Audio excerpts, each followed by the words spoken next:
Hi, everyone. Welcome back to the Lighthouse Sessions. In today's episode, I'm really excited. I have my new friend Luke Mickelson with me, and it's not often I get to talk to people who are creating movements, so I'm really excited. Luke, why don't you tell my audience a little bit about who you are and what you do and why you do it? Sure. Well, thanks, Jeff. Thanks for having me on. Yeah, my name is Luke Mickelson. First of all, I want everybody to know I'm just a farm kid from Idaho. That's as simple as I can put it. Jeff, I think that's important because when people hear other people on podcasts, they see them on TV, they read an article about them, their speech, they watch a speech they're on. They instantly put people on pedestals. I'd probably do the same thing. When reality is they're just common folk, right? That have stumbled onto something that they feel passionate about. They found passion, which turned into purpose, and I'm no different. I'm an entrepreneur. I've started and stopped a lot of businesses. I like to find problems and find solutions to those problems. And when I was 35-ish in 2012, I came across a problem that I found out no one was doing anything about. And it was a problem that surprised me because it was about a child that didn't have a bed to sleep on. And the more I investigated, the more I supported fixing that problem, the more I realized how big child bedlessness really is. And so I started a family Christmas project that now turned into a charity, which is now the largest bed building charity in the world. Um, Partly because there's only a few of them, but we do build a lot of beds. In fact, we're going to celebrate our 400,000th bed built pretty much since 2018 here this summer. So, it's a huge need. And the minute I recognized that it was that big of a need, I just couldn't help but want to solve that. So, two things about my audience and about my guests. Number one, they are true entrepreneurs. They're going from project to project and they always have something. And number two, they have giant hearts. Mhm. And they're always looking at how do we make the world a better place. So, first of all, let's talk about your nonprofit. You and I were talking about bedlessness. And as I said, I didn't know that was an issue. So, tell us more about that. And then tell us about Sleep in Heavenly Peace. You bet. So as the story goes, in 2012, number one, I'm from a small town. So I had that small town mentality. And I guess I don't know if everybody got the same out of it that I did, but the good and bad of a small town is the same thing. You know everybody and they know you and all sorts of stuff, right? So when you live in that environment, you can't help but want to support each other. You can't help because you know everybody. If someone's pulled off the side of the road, you're going to stop and see if they're okay. So I had this inert desire to help and almost a responsibility. And I was raised by a single mom, so with 5 kids. So yeah, we got helped quite a bit from the community. So I always had this, give back type mentality just because I was helped. I played a lot of sports. When you're from a small town, if you're athletic at all, you're going to be playing sports all day long. In fact, there was only 2 weeks the entire year that I didn't have a game or practice in. So, and I enjoyed that. I liked the competition. I learned a lot, but I think what I like the most about it is the group activity together, right? I did all team sports and loved it. And, even now when I'm a fisherman, I'm a hunter. I do all this Idaho kind of outdoor stuff, but I don't like to do it alone. I like to do it with people. And so it kind of gives you a little bit of where my background comes and how I came when I came across this problem called child bedlessness. I had that small town desire and almost obligation to help, but it's not a hard ask and what had happened when I was sitting in a meeting during my church position, which was called a young men's president. I found out that there was a family in my community that had kids sleeping on the floor. And I'm talking no mattress. It was hardwood, blanket, and pillow, and that was it. So, and at the time, being a part of this young men's program, I was responsible for the activities of these boys, which was basically Boy Scouts. And although I wasn't the Boy Scout leader, I was the leader over the leaders, right? So I'd sit in these meetings, we'd come up with ideas. So when I heard about this family, I thought, you know what? Here's a great opportunity to get an Xbox controller out of these boys' hands. Let's put a drill and a sander in it and paintbrush, and let's teach them something, right? And I'd never built furniture before in my life, but I wasn't a stranger to tools. I worked on a farm, and I could figure myself out of a box. And so, I patterned this bunk bed design out of my for my daughter's bunk bed, and then the Boy Scouts came over, and we built this bunk bed, and we delivered it. I didn't actually get to go on the delivery because there's way too many people that once they found out what we were doing, they wanted to be a part of it. And so I stayed home and cleaned up my garage because it was a mess. But the next day at church, these boys were telling me how amazing it was. What they learned, watching and seeing the kids' reactions to getting a new bed. Just it really changed them. And I was super excited for them. Also really jealous because I didn't get to see that. But it's okay. I'm glad they got to feel that. Well, the next week, it's kind of funny, Jeff, how life just kind of creeps itself back in, right? You just fall in the same rut. And I was going through some personal issues, right? Of a faith crisis. I was going through some identity crisis. What do I believe? What's most important to me? And here I came across this project, and I jumped all over it. I loved it. It was great, but now it was over. I'd solved child bedlessness in my community, or so I thought, But one and done, right? Work's done. That's right. But the next week, I'm sitting on the couch, and I'm kind of still going through this internal struggle. No one knew about it. It was just, trying to pep talk myself up, and understanding that there's more to life. I'll find out. Here I did this great project. I love doing that, but now I'm falling back in my ways, if you will. And my kids, it was Christmas time, so my kids were talking about a present that they wanted, another Xbox. They knew I wasn't going to get it for them, and they've got beds, and these people didn't have beds, and my kids should know better. I mean, all this stuff, right? It's just a storm going on in my brain. And the next thing I knew, Jeff, I stood up, I walked to the garage door. My kids, because we were watching Big Bang Theory at the time, and my kids are like, "Dad, where are you going?" And I said, "You know what? I've got some leftover wood. I'm going to build another bunk bed, and you're going to come and help me." and you know what? They came out, and we had a great time building another bunk bed. Watching my daughter in her pink tutu hammering away, and my son in his Boise State jersey drilling away.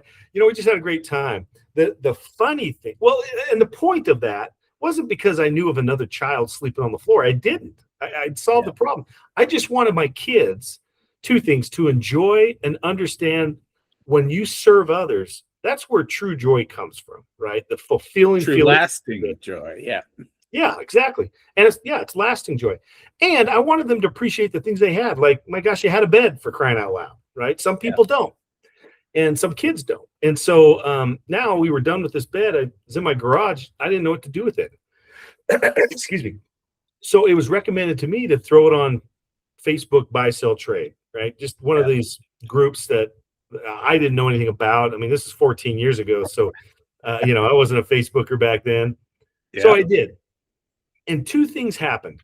The first thing that happened was a lot of people commented on this post. People I never knew, didn't know who they were, people I hadn't seen or talked to for 20 years. And the second shocking thing is they all knew kids that were sleeping on the floor. They all knew situations. And they would tell me, "Look, you got kids that are on concrete floors, wooden floors, on couches, 4 or 5 to a bed." It was just a really hard thing to listen to, and to imagine in my head these kids in these conditions.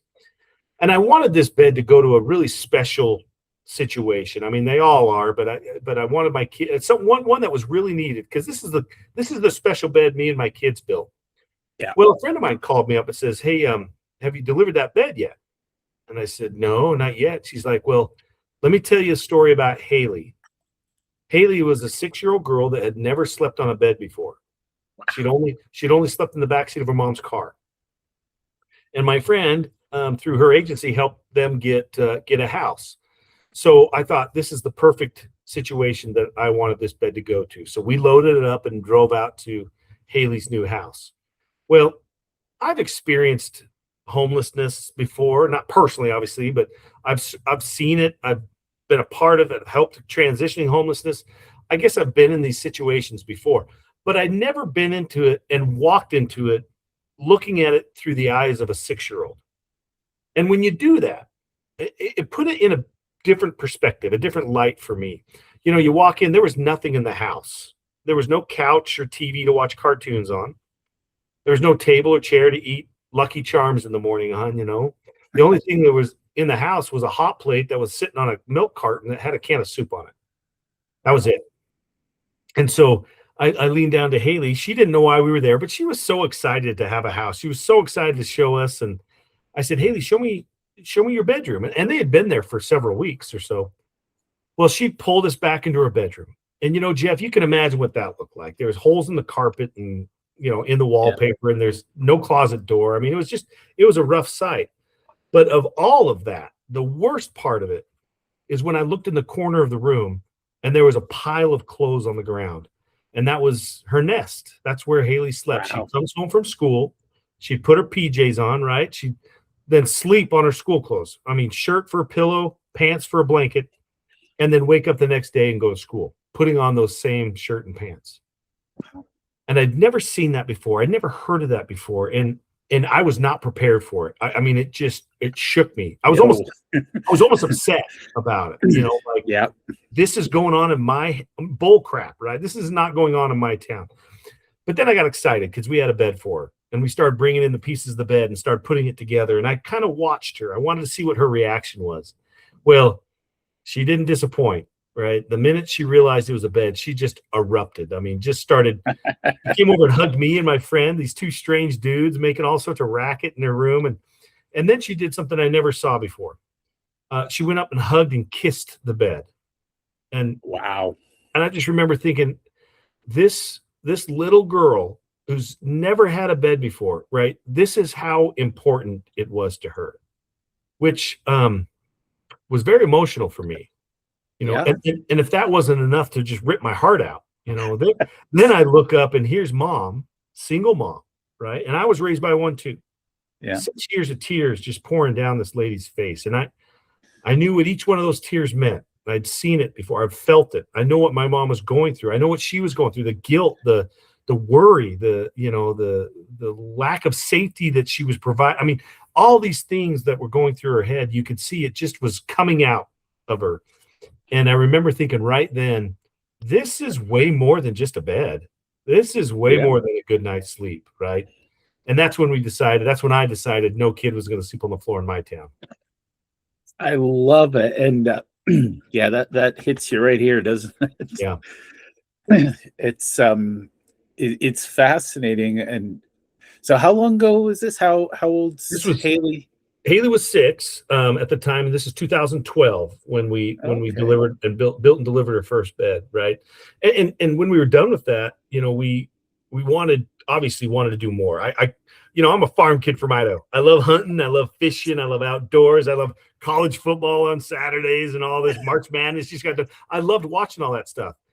But I kid you not, Jeff, for 35 years loved it, but in a snap of a fingers, in an instant, none of it mattered anymore.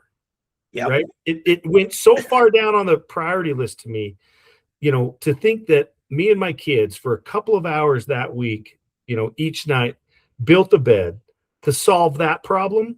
Yeah, that was well worth my time. And so we started building as many beds as we could. I love it. And for the record, I'm father first, everything else second. Mm-hmm. And I'm just thinking about the memories you created with your kids in that moment. And the thing that's going through my head is there's a saying, when humans plan, God laughs. And I feel like God gave you that message loud and clear that life was meant to be more. Is that fair? Oh, 100%. And that, that was the struggle, Jeff, is we all know that there's more to this life than just going to work and grabbing a paycheck. There's more to, and that's where I struggled, raised by a single mom who's poor, of course she emphasized school and work and get a good job and make sure you take care of your family, which are all, don't get me wrong, that's all important. But I took that being the competitive guy and sports and, I like competition and I like success. I measured success based on that. Because I want to impress. I want to do what I think is, and what everybody else thinks is what the measure of success is. Well, I grew up. Let's be real. I grew up. I matured. I got to the point where it's like, hey, you know what? I really don't care how much money I make. I really don't care what kind of car I drive or what toys I have in the garage. What I care about, right, is what impact, what meaning do I have in this life? And unfortunately, it's difficult for, I think, any human to understand what that is for them, right? Religion brings that out in people, but sometimes that's even hard to understand. Sometimes that's hard to navigate. What does God want for me, right? Yeah. I'll tell you this: whatever you believe or whatever you want to follow, which is fine, you still have to act on it. You still have to. It's not just going to fall in your lap and you're going to make changes in your life and other people's lives just because you thought about it or a thought or an inspiration comes. God, no matter what you believe, wants you to do something about it.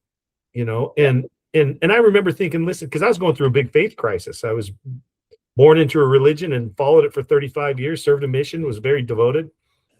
Didn't know if I believed it anymore. And I just remember thinking, I don't care what religion, politics, culture, race, I don't care who you are. Building a bed and providing a bed for a child that doesn't have one, that's the right thing to do. Yeah. You can't argue that. It's non-denominational, right? Yeah, it's non-something or it's everything. I don't know. Yeah. But I'll tell universal. That's the word we'll go universal. with. I like that. And here's the reality of it. It's because these kids, these little humans, right? And I say humans because that's what we all are. Big or small. Yeah. We're just big humans, little humans, medium humans, whatever. We're all just humans helping humans. And these little humans are in these situations not because of their choices. And sometimes not even because of parents' choices that happened outside of their control. But certainly for the kids, it's never their choice. It's never their responsibility or the reason why. And that right there just solidifies that then they need people's help, and they can't help themselves. This is something they can't go out and do themselves. I mean, this little Haley's 6 years old, for crying out loud. Yeah. So I now that I know how to do it, I felt like, okay, now it's my obligation. I'll help these kids out, and the beauty of it was the more we built and the more we shared, the more people wanted to help and the more kids we found. And it just grew and grew, which was both beautiful and ugly at the same time, because I found out that child bedlessness actually truly represents greater than 3% of the total population of any given town. So if you live in a town of 100,000 people, there's 3,000 kids sleeping on the floor right now, right? Wow. And to make matters more in perspective for the listeners, listen, we're the largest bed building charity in the world, which is okay. It is what it is. But as you and I speak, so these statistics are true. As you and I talk right now, Jeff, there's 150,000 kids that are on our waiting list right now in our country. And to make it even more in perspective, we only cover 28% geographically of the United States. So if it's at 150,000 kids at 28%, what would it be at 90%? What would it be at 100%? This is a reality that we face every day, and it's a reality of our mission and the purpose of our mission, which is to see that no kid anywhere sleeps on the floor. And we say in our town, not in your town, we say our town. And the reason why we say that is because, Jeff, this is a local responsibility. I learned a long time ago. Where are you from, Jeff? Edmonton, Alberta. Oh, you're up in, and we have a chapter in Edmonton, right? Really? Oh, absolutely. We have about almost 20 chapters in Canada right now. I knew a long time ago, some farm kid from Idaho is not going to help a child in Edmonton. I mean, it's just not going to happen, right? Yeah. So I knew what I needed to do, if we really wanted to solve this problem, we need to create a platform, a successful, easy to entry, easy to run platform where people can do what we do because we figured it out, in their own hometown and help kids locally, because that's really where the rubber's going to meet the road, is local people helping the local children that may live right next door. I love that, and I think that's so critical. I think with modern social media, we've lost that local roots thing, and like you, I grew up in a small farm town, and yeah, you knew everybody's business, and everybody knew yours, and one way or another, you were either better for it, or Right. But it's also hard, in Edmonton, we have a lot of homelessness. It seems like in Canada, anyways, with COVID, they shut down a lot of the facilities, drug rehabilitation, mental health facilities. And for some reason, the powers that be said, we'll just turn them loose. We'll leave them out on the streets. So it's an interesting space because you see this two universes. You've got the homeless people who are, sort of shadow people. They're not really in the real world. And then you've got the busy people hustling to get to work, and they don't have time to stop and see another human. They just, oh, the homeless, they're in my way. And it's like, we've lost that compassion for our fellow man. Right. Well, it comes back to, obviously not all of it, but I think some of it comes back to, these tiny moments that we have in our lives, right? And when we finally have our life set straight, that's when we can help, or that's when we don't have as many excuses to help. Let's just say that, right? Or excuses not to help, right? We have these tiny moments where you see something, or you see a homeless person, or you see your neighbor needs to mow their lawn, and their lawn. I don't care what the moment is, right? We just have them, and we dismiss them, Jeff, way too easily. Oh, I'm too busy, or I don't know how to do that, or someone else is taking care of that. We dismiss these tiny moments too easily. But here's the sad, but the real reality of it. We all want to change. We all want to be better. We all want to do better. I think internally, whether it's to help ourselves or help someone else, help a family member, we all want to do that and want to have that desire to do that. That's in us, right? Yeah. So you ask yourself, why don't we? Why doesn't that happen? Why is it so hard for us to do that? And the answer, for me anyways, I stumbled on was, look, the desire to change is there. We all have it. But the desire to act on those changes, that's the hard part. That's the stumbling block. We spend so much time. We read self-help books. We read, we go to therapy. We take drugs to help us think smarter. We do all these things to work on our wanting to change, right? Yeah. How much time and effort do we work on our wanting and desire to act? Yeah. Very little, right? Yeah, we picked up the book. We bought the book. I guess that's kind of an act, kind of, right? You're at least starting to Badly, walk, right? Technically, yes. But are you continually working on your desire to act? For me, I'd want to get out of this rut that I was sitting in for many years, and it took me, and I wanted to change. I pep talked myself. I prayed. I read books. Doing all the things you're supposed to do to get your mindset, but I wasn't working on my desire to act until my kids said, "Hey, can I have another Xbox?" Right? That's when I went, "Are you kidding me? I can sit here as a dad and I can say, listen, Riley, you don't need another Xbox. You don't need this. There's kids that don't have beds. You've got a bed." I can talk to them. I can show them a video. I can show them pictures, testimonials all day long. But much like sports, practice is fine, but there's nothing like game time experience, right? You know what I'm saying? Yep. So that's why I got off the couch. That desire to act skyrocketed the minute I realized, okay, this is now affecting my kids, and I've got to do something about this. As a dad, I was not going to miss that opportunity. So that's what we did. And so I share in my keynote speeches, listen, tiny moments happen, and they're all little tiny steps in acting on your desire, or desire to act.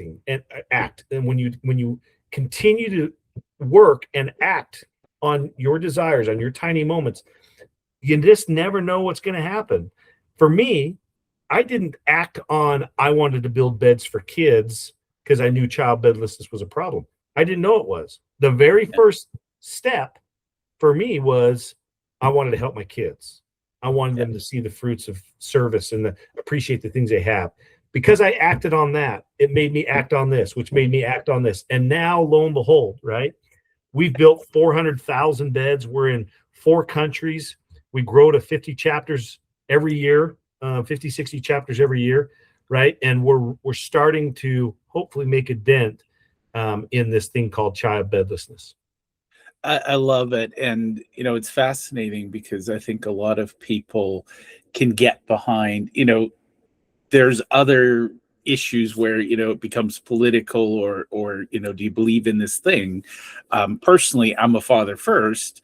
I believe in a world where kids are safe and healthy. And, I'd love to see no child living in fear or in poverty. We're not there yet, obviously, but I think one of the things I hear a lot from people is I'd like to help, but I don't know how. Yeah. So enter Luke. You've put together a system. So I want to hear about this. And I love the chapter concept because, it brings me joy that there's one in my community and I can find a way to support them. Yeah.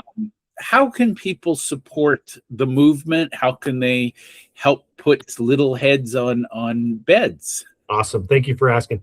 Yes, first and foremost, raising awareness is my main goal, at least my first goal, because you can't fix something if you don't know it's broken, right? And people may have heard that kids don't have beds, but they certainly don't understand the mass quantity, the epidemic that's in both of our countries. It's everywhere, and so again, I knew that if I really wanted to make a difference in the world and really solve the problem called child bedlessness, I had to come up with a platform, almost a franchise, if you want to call it that, but a platform where people could do exactly what we do. And so, yes, we established chapters, and we established a way to start a chapter. But first of all, you can go to shpbeds.org or shpbeds.ca.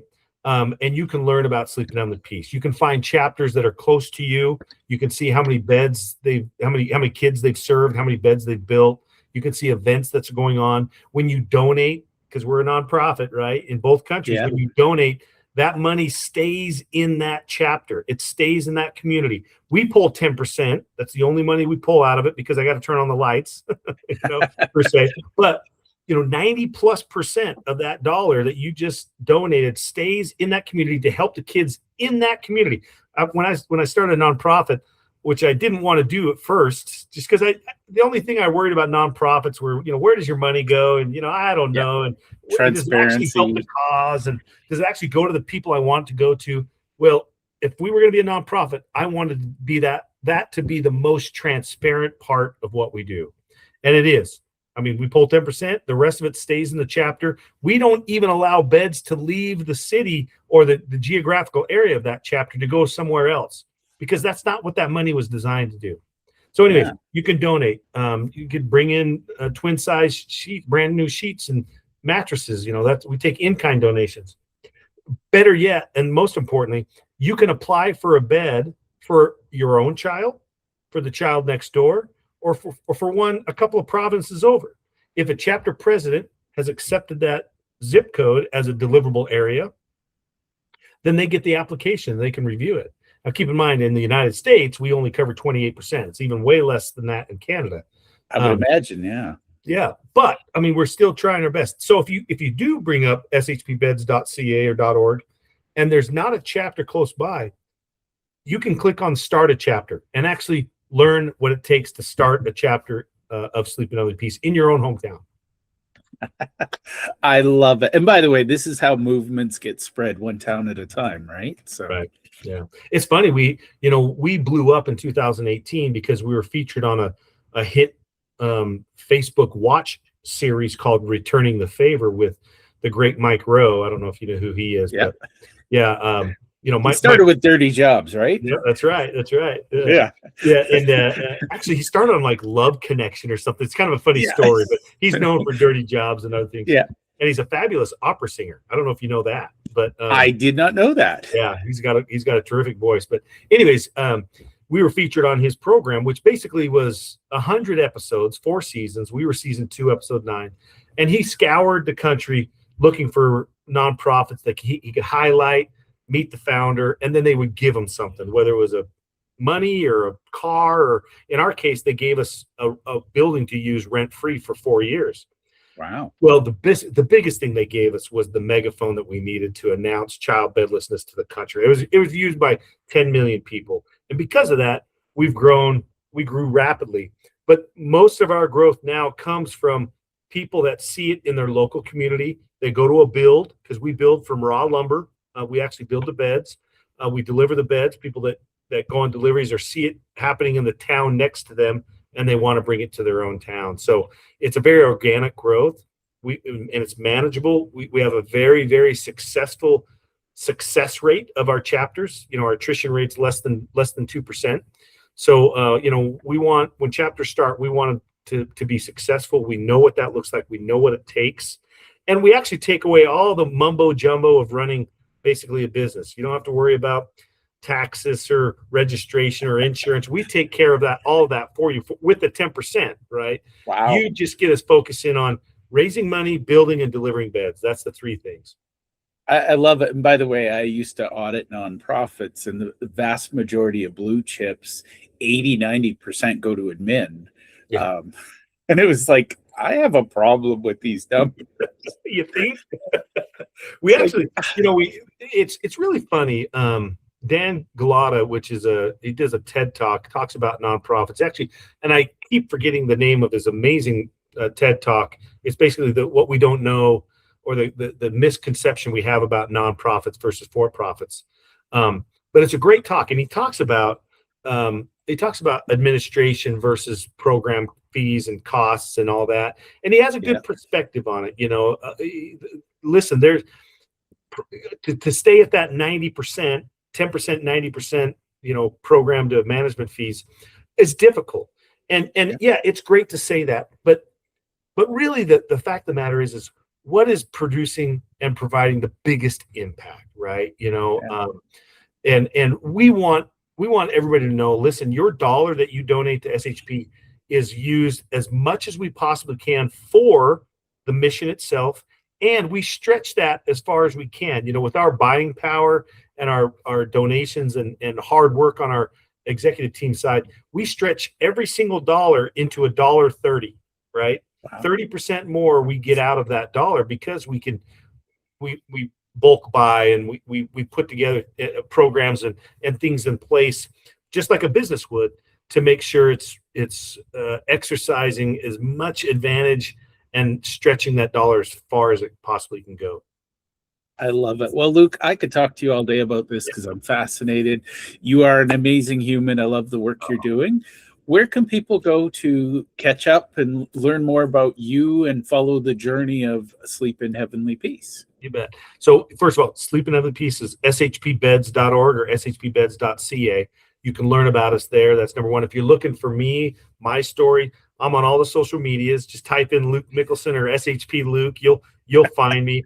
I post every single day stories about, volunteers, podcasts that I'm on, just trying to raise awareness and help people understand how bad child bedlessness is. It's in your own community, I promise you. And guess what? You can be a part of the solution, right? You can learn about that. You can find ways to help your local chapter. Every single one of them is anxious to have more volunteers. They need it. That's probably our biggest Achilles heel, like most nonprofits, is just trying to get volunteers out. But I will tell you this, almost every time, and almost every volunteer that I talk to that builds beds and delivers beds with Sleep in Heavenly Peace have often said it's the funnest charitable event that they've ever been a part of. And I'll tell you why, and I can leave you with this. It's because the volunteer experience is just as important to us as the mission that we complete. Because when people get excited and feel the joys of service, that's the volunteer experience we want people to have. They'll tell other people. They'll show up next time. They'll donate their money. right? So all you nonprofits out there, this is gold nuggets right now. Make your volunteer experience just as important, because that's who's going to run the mission for you. That's who's going to expand it. That's who's going to accomplish it. And so, and don't make it too easy on them, right? You know, people want to feel hard work, because hard work is where that fulfillment comes from, right? They want to feel like, look, if I didn't show up at this build, this bed would not have gotten built. And that's so true. And our volunteers know and walk away with that feeling of fulfillment. So I love it. And I don't want to put words in your mouth, but I'm thinking for even non-for-profit entities, having a bed build day would be great for teamwork. I mean, you can break down all those silos where Bob in accounting doesn't want to talk to Carl in marketing. Suddenly they're building beds. You know, Jeff, that was the biggest probably aha moment outside of how bad child business was, is there were millions of people. There are millions of people out there, and you've already said it. They want to help. They just don't know how. And even worse, on the corporate level, on the business side, the for-profit side, most companies want to give back. Most companies want to help, and they want their employees to know that. They want their employees to be involved. A lot of nonprofits don't have the same capabilities we do of providing that team building exercise. 65-70% of our donations come from corporate events where people want, the corporation wants their employees to be involved. They want to show not just the public, but almost more importantly, and you and I talked about, you know, the Gen Z and the millennials, you know, they care about what their company cares about and supports. And I love that, because it's so true. Corporate social responsibility is a very big thing. And this is a way corporations can show their employees that they do care. I love it. And I'm just thinking about the pure joy that you'd see on a child's face. Honestly, I feel like that's got to be the greatest addiction, to see 100%. the joy of a child. Listen, when you walk into a room, and I can show you videos, I can show you pictures and talk about it all day, just like I said, my kids. But until you're in the room, Jeff, until you watch little Johnny, who's hiding behind mom because these strangers that he doesn't know are in his room making all sorts of racket, right? Yeah. And then once he realizes, once he or she sees that, oh, they're building me a bed to sleep in, he comes out from behind mom. Apprehension turns into appreciation, and then it turns into love. And then they start grabbing slats and blankets and drills, and they want to help out. And they start hugging the bed. And they start hugging these strangers, you know. And I lean down and tell these kids, listen, there's two things I want you to know. Number one, this is your bed. It's nobody else's. It's yours. It's not your parents, not your mom and dad. It's not your brother and sister. It's your bed. You own it. And number two, all these people in this room, these strangers, right? They built it and brought it for you because they love you. And they want you to know that. They want you to know that they're here rooting for you. Because a lot of these kids don't have that. These kids wake up. They can't have sleepovers. They don't like their friends coming over to their house because they don't have a bed to sleep in, and they're embarrassed by it. They don't get good grades. Their attitude's down, right? You know, Jeff, when you and I get sick, right? We have the flu or something like that. Anybody, tell me, what is the one place on the planet that we all just can't wait to crawl into? You know? It's our bed. These kids don't have that, right? And we need to provide it for them if they can't do it themselves, which they can't. So I love it. Well, Luke, I want to thank you on behalf of my audience for your time and for the work you're doing. It is beautiful. Thank you for being on the show. Thank you for having me, brother.